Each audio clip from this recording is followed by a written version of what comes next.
Right.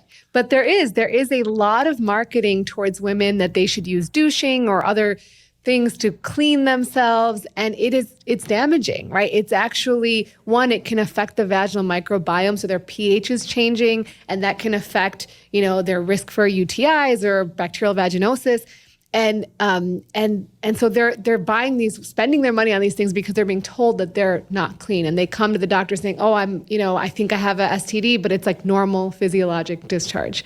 And so I think it's important to say that this is normal, and it's normal to have an odor that is distinct to you, and that there's, of course, if you have like a fishy odor, that may be a sign of like a very strong, new, novel odor that wasn't there before, that may be a sign of a sexually transmitted infection. But if it's your general odor that you've always had, that's normal. And what about other infections like yeast infections or bacterial infections? I got a number of questions about mycoplasma infections, which we don't hear that often about, but yeah, so you can see if your discharge has changed and become more like cottage cheese-like, or there's other symptoms like itching or discomfort. Then those are signs to go get evaluated.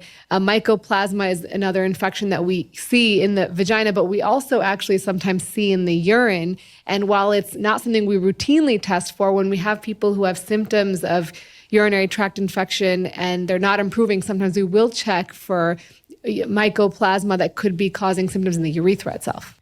We've had a couple episodes about the gut microbiome. My colleague Justin Sonnenberg at Stanford, whose laboratory is directly above from mine, is an expert in the gut microbiome. I've done a couple episodes about this, and he reminded me, and I like to remind people, that every mucosal lining of your body has a robust microbiome. So that means intranasal, intravaginal, intraurethral in males and females.